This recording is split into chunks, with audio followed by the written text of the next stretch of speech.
누가복음 22장을 보면 이렇게 시작을 하고 있습니다. 유교절이라고 하는 무교절이 다가오매라고 시작하고 있습니다. 이것은 뭐냐면 예수님의 공생의 사역이 이제 한 주 앞으로 남아있다. 한 주밖에 남지 않았다라고 하는 그런 표현을 우리에게 알게 해주고 있는 것입니다. 누가복음 22장을 전체적으로 살펴보면 조금 의아스러운 점이 있습니다. 그건 뭐냐면 예수님의 제자들의 아주 부족한 모습들을 여실히 바로 이 본문에서 기록하고 있다고 하는 사실입니다. 먼저 보게 되면 가룟 유다의 배반이 있죠. 그리고 누가 크냐 서로 다투고 있는 제자들의 모습. 예수님께서 감람산에서 기도하실 때 깨어 있으라라고 이야기했지만 여전히 잠을 자고 있었던 제자들.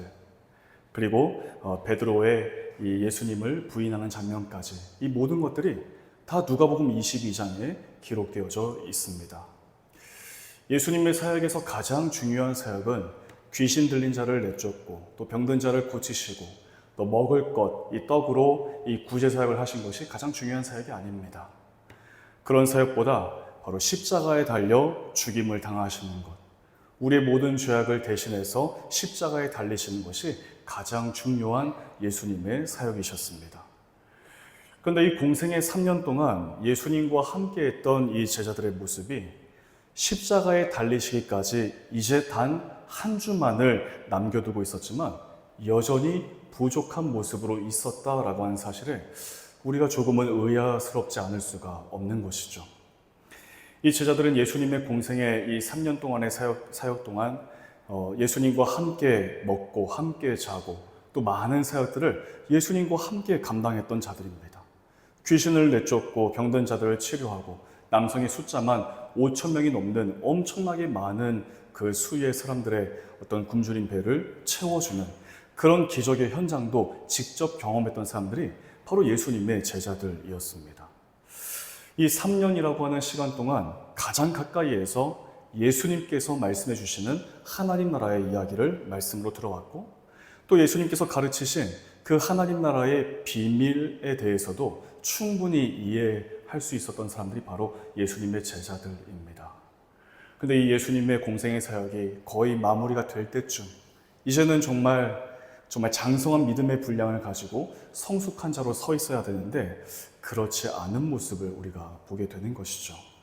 주님과 함께 했던 이 3년이라고 하는 시간이 무색할 정도로 여전히 부족한 채로 그렇게 서 있는 이 제자들의 모습을 보게 됩니다. 그 이유가 무엇일까요? 왜 제자들은 여전히 부족한 모습에만 그렇게 머물고 있었을까요? 오늘 본문을 통해 이 제자들이 여전히 부족한 모습으로 있었던 그 이유가 무엇인지, 그리고 과연 이 오늘 말씀이 우리에게 무엇을 교훈하시는지 우리가 함께 말씀을 나눌 수 있기를 원합니다. 먼저 첫 번째입니다. 예수님의 제자들이 아직까지 부족했던 그 이유는 여전히 그들은 세상의 방식을 따랐기 때문이었습니다. 24절에서 이렇게 말씀합니다. 또 그들 사이에 그 중에 누가 크냐 하는 다툼이 난지라. 누가 크냐? 지금 이 예수님과 제자들은 조금 전까지 마지막 만찬 자리를 가졌습니다. 주님께서 이제 이 만찬 이후에 고난당하시고 살이 다 찢기시고 피 흘리실 것을 제자들에게 미리 이 만찬을 통해서 말씀하셨습니다. 그러면서 주님의 살을 뜻하는 그 떡을 다 떼어서 제자들에게 다 나누어 주셨고 또 주님의 피를 상징하는 그 잔을 제자들에게 함께 나누었습니다. 조금 전까지 있었던 이야기입니다. 근데 지금 이 제자들의 모습은 어떠합니까? 서로가 누가 크냐라고 이야기하면서 갈등하고 다툼하고 있는 모습을 여실히 보여주고 있는 것이죠. 그런데 이 문제는 하루 이틀 있었던 일이 아닙니다. 이미 예수님 사역 초기에 이미 있어 왔고 계속해서 반복되어져 왔던 그런 문제였습니다. 자기들끼리 수근수근 하는 거예요. 그러면서 누가 주님께 더 충성스러운 사람인지, 주님이 말씀하시는 그때에, 하나님의 때에 과연 누가 더 큰 사람인지에 대해서 계속해서 이야기를 해왔다라고 하는 사실입니다. 이렇게 제자들끼리 갈등하고 다투었던 그 이유는 예수님께서 말씀하시는 하나님의 때가 되었을 때 그 하나님의 때라는 것을 이 제자들이 온전히 이해하지 못했기 때문이었습니다. 예수님은 이제 마지막 만찬 이후에 주님께서 순환당하실 것을 말씀하셨습니다. 유대인들과 군사들에 의해서 희롱당하시고 그렇게 십자가 순환당하시고 십자가에 달려 죽임을 당하실 그때를 말씀하셨지만 제자들은 그때가 바로 예수님이 이 유대 나라의 임금이 될 것을, 왕이 되실 때라고 그렇게 이해를 했습니다. 그래서 예수님이 왕이 되시면 가장 높은 자리를 차지하고 싶은 그런 욕심 때문에 이 주님의 순환 앞에서 제자들은 여전히 갈등하고 다투고 있었다라는 사실을 우리가 보게 되는 것이죠. 그런 제자들을 향해 예수님께서는 25절에서 이렇게 말씀하십니다. 예수께서 이르시되 이방인의 임금들은 그들을 주관하며 그 집권자들은 은인이라 칭함을 받으나. 예수님께서 이 이방인의 지도자들과 비교하면서 제자들을 가르치십니다. 여기에서 이방인의 임금이라고 할 때 이방인은 유대인이 아닌 타 지역 사람들을 지칭하는 것이지만 동시에 참 하나님으로 이 땅에 오신 예수님을 하나님으로 믿지 못한 채 배척하는 일에 앞장섰던 바리새파 사람들, 종교 지도자들 모두를 포함한 표현이 바로 이방 사람들이라고 하는 표현입니다. 이렇게 말씀하시는 이유는 하나님의 말씀을 중심으로 살아가야 하는 하나님의 백성들은 세상과는 달라야 한다는 것을 말씀하시기 위해서였습니다. 세상과는 달라야 한다. 그렇다면 어떻게 사는 것이 세상과 다른 삶일까요? 26절, 27절 말씀을 우리 같이 한번 읽어보겠습니다. 시작. 너희는 그렇지 않을지니 너희 중에 큰 자는 젊은 자와 같고 다스리는 자는 섬기는 자와 같을지니라.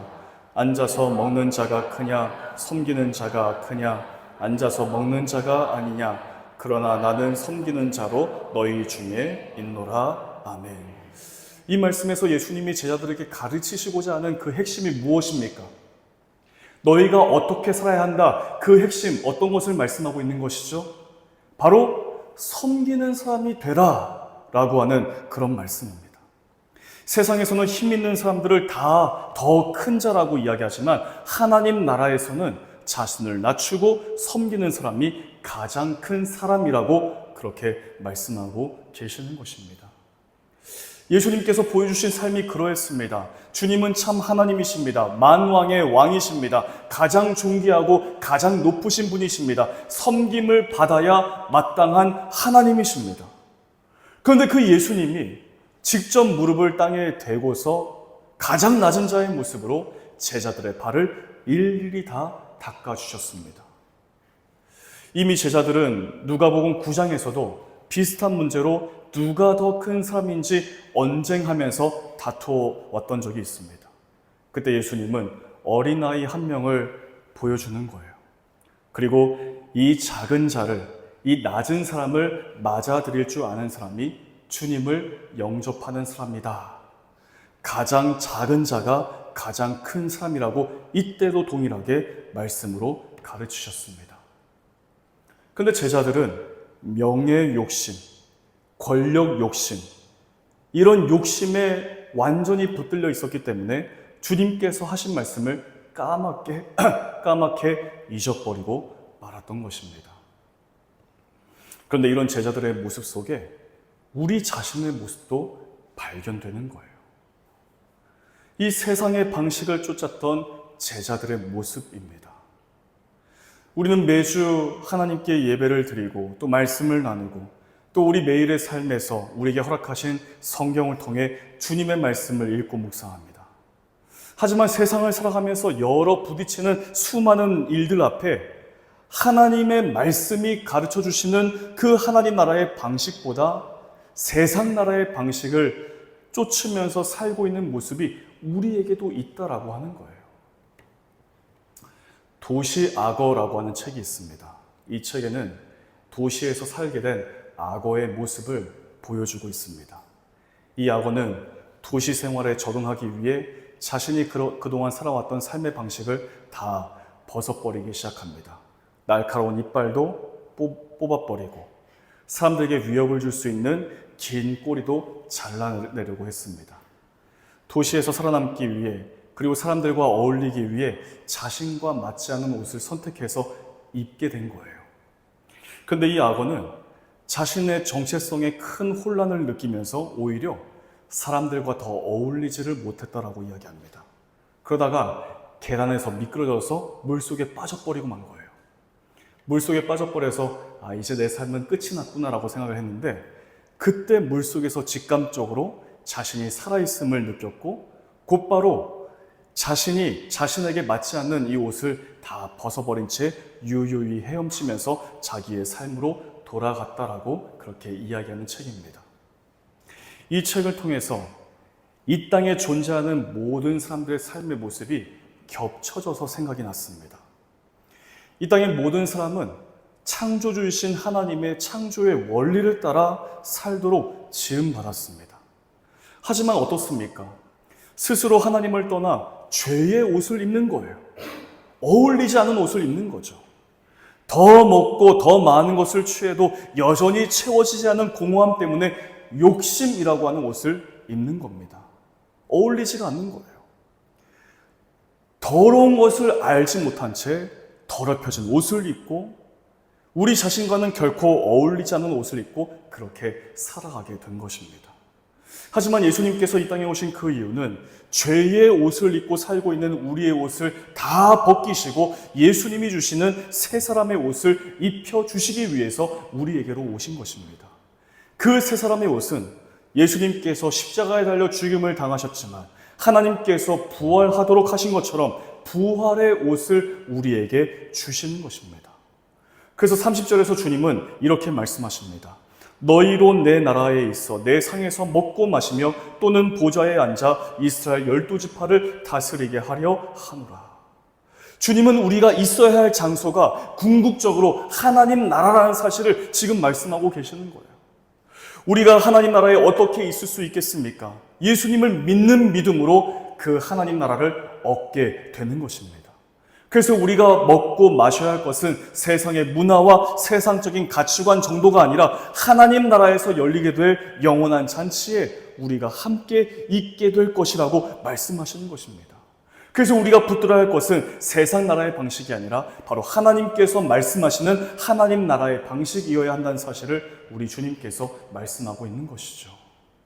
우리의 삶의 방식이 세상적인 방식, 세상의 힘과 권력과 그 높음을 자랑하고 거기에 다다르고자 하는 그런 방식이 아니라 하나님 나라의 거룩한 백성이 되어 하나님을 찬양하는 영적 이스라엘 이 12지파에 속한 자들이라는 사실을 서로 다툼을 하고 있는 제자들을 향해 우리 주님께서 말씀하고 있는 것입니다.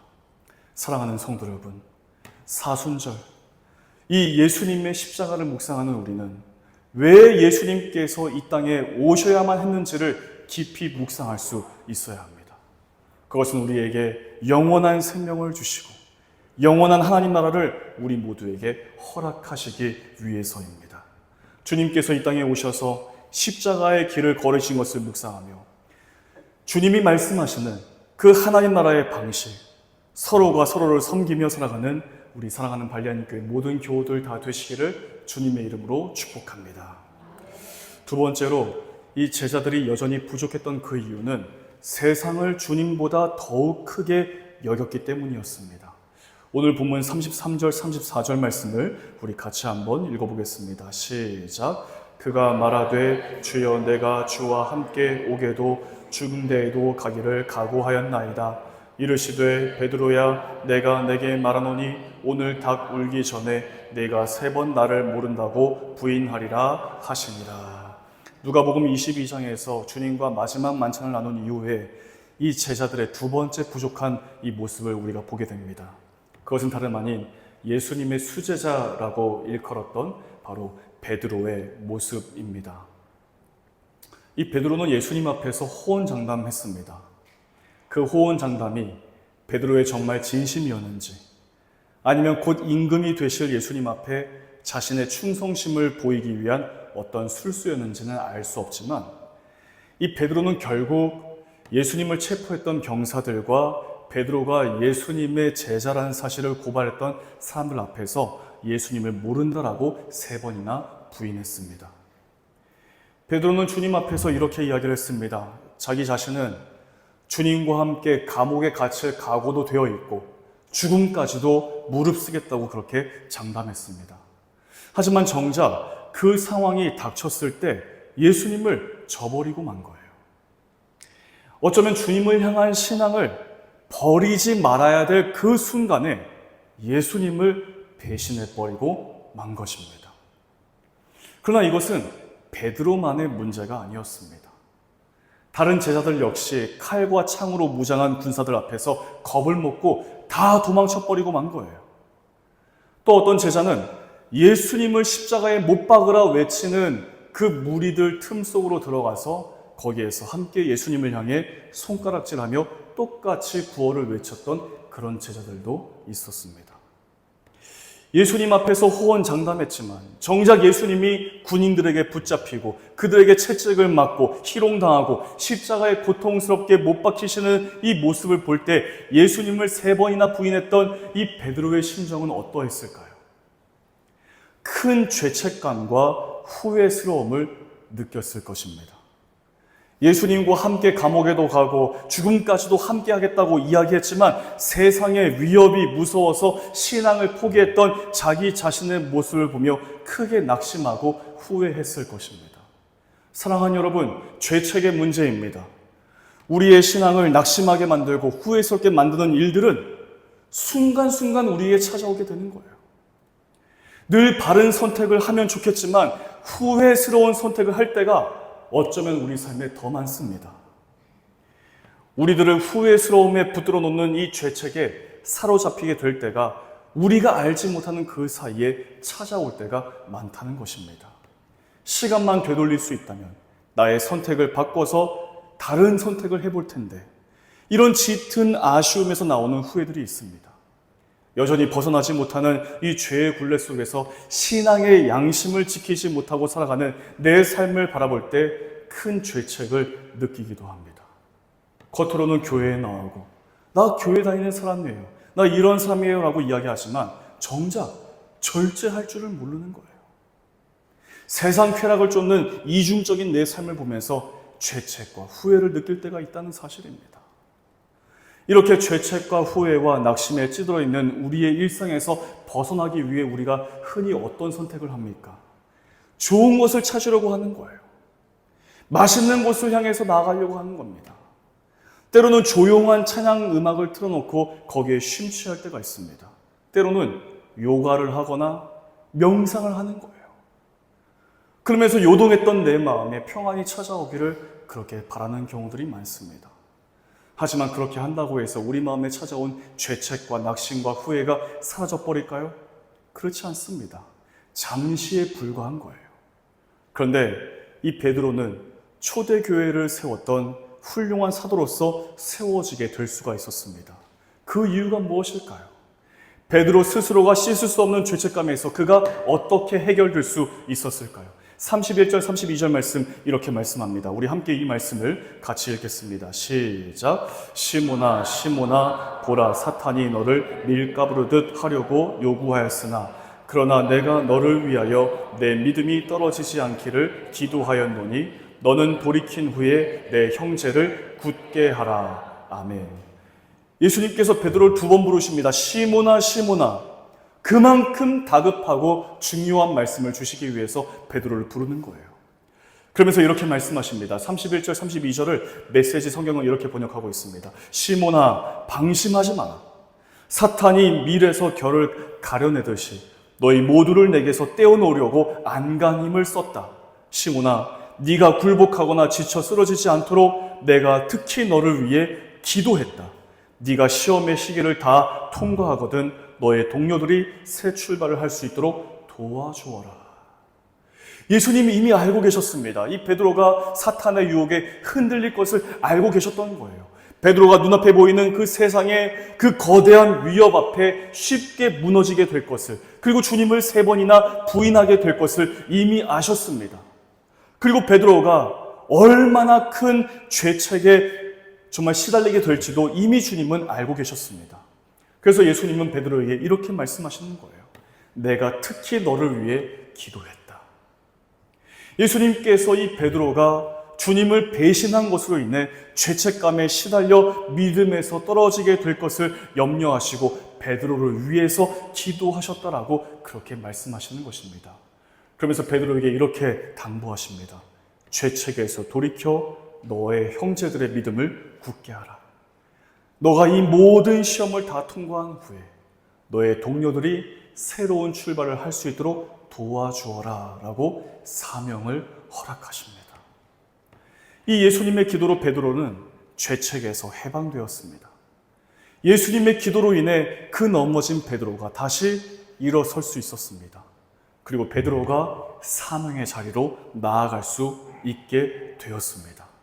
사랑하는 여러분, 이 사순절은 우리 홀로 세상을 사는 것이 아니라 주님과 함께 살고 있다는 것을 깨닫게 해주는 참으로 소중한 절기가 사순절입니다. 이 베드로에게 말씀으로 격려하시고 일으켜 세우신 예수님께서 우리에게도 이 사순절의 긴 시간을 통해 끊임없이 말씀하시는 거예요. 내가 너와 함께한다. 넘어질 때에 다시 일으켜 세울 수 있도록 너와 함께한다. 그리고 너에게 사명을 주겠다 라고 말씀하시는 절기가 사순절입니다. 사랑하는 여러분, 지금 우리는 공동체로 함께 모여 하나님을 예배하고 있습니다. 이 예배를 드리는 것은 매우 중요한 것입니다. 왜냐하면 영이신 하나님을 영적인 우리가 예배하며 하나님과 소통하는 시간이기 때문에 그렇습니다. 하나님이 우리를 사랑하셔서 하나님의 독생자이신 예수님을 우리에게로 보내셨습니다. 예수님의 십자가의 희생, 그 십자가의 죽음이 바로 우리를 향하신 하나님의 확실한 사랑의 증거입니다. 우리는 이 사실을 믿음으로 알고 있는 것이죠. 그렇다면 하나님은 우리가 하나님을 사랑한다는 것을 어떻게 아실까요? 우리 일상에서 수많은 죄책의 문제들, 후회스럽게 만드는 일들, 우리 마음을 흔들리게 하고 요동하게 만드는 여러 가지 일들 속에서 우리가 하나님을 찾을 때입니다. 우리가 우리의 크고 작은 일상에서 언제나 하나님을 찾고 하나님께 우리의 모든 것을 맡겨드릴 때 하나님은 그것을 사랑으로 여기신다라고 하는 사실이에요. 그래서 우리에게 예배라고 하는 것은 매우 중요한 것입니다. 우리 삶의 영적인 구심점, 중심이 되기 때문에 그렇습니다. 예배 드림을 통해 하나님께 우리의 모든 것을 맡겨드립니다. 하나님만을 온전히 우리가 의존하기를 원합니다. 하나님의 말씀을 듣고 하나님께 기도로 내 모든 삶을 맡겨드리기를 원합니다. 이런 하나님과의 영적인 소통이 이루어지고 하나님과의 인격적인 만남이 이루어지는 시간이 바로 예배 시간이기 때문에 예배 드림이라고 하는 것은 우리 삶에서 매우 중요한 것이다라고 말씀을 드릴 수가 있습니다. 오늘 누가복음 22장은 예수님의 제자들의 부족한 모습을 여과 없이 우리에게 말씀하고 있습니다. 왜 이 제자들을 멋지게 포장하지 않고 그들의 부족함, 그들의 연약함을 그대로 다 드러내었을까요? 그 이유는 우리에게 중요한 사실을 교훈하기 위해서입니다. 그들이 온전히 하나님이신 주님을 의지하지 못했기 때문에 예수님과 무려 3년 동안이나 함께 지내고 그 사역의 현장에서 함께 있었고 주님께서 하신 말씀을 들어왔지만 그 예수님이 하나님이심을 믿음으로 바라보지 못했기 때문에 여전히 부족한 채로 있었다라는 사실을 보여주면서 우리에게 그 반대편을 선택할 수 있도록 교훈하시기 위해 누가복음 22장이 우리에게 말씀하고 있는 것입니다. 우리는 이런 제자들의 모습을 우리 신앙에 우리의 바른 신앙을 위해서 영적인 반면교사로 삼을 수 있어야 합니다. 더욱 공동체로 모여 바른 믿음을 가지고 하나님을 예배하기 위해 힘쓰고 이 예배드림을 통해 우리 주님의 말씀을 듣고 주님께 기도로 말씀을 드리며 영적인 소통을 해나가기를 원하면서 주님이 주시는 은혜로 살아가는 삶이 되어야 하는 것입니다. 바로 사순절은 이러한 영적인 원리를 우리에게 깨닫게 해주는 참으로 소중한 절기입니다. 언제나 우리 주님과 함께 살아가며 주님께 우리의 모든 것을 의존하며 주님이 주시는 힘으로 살아가는 우리 사랑하는 발리하니 교회 모든 교우들 다 되시기를 우리 주 예수 그리스도의 이름으로 간절히 축복합니다. 기도하겠습니다. 우리에게 사순절을 살게 하시고 우리를 구원하시기 위해 이 땅에 오신 우리 주님을 깊이 묵상하며 살게 하시니 감사를 드립니다.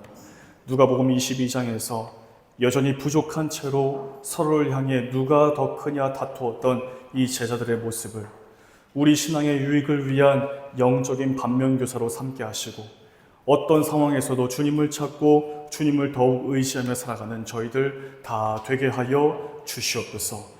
모든 말씀 우리 주 예수 그리스도 이름으로 간절히 기도하옵나이다. 아멘.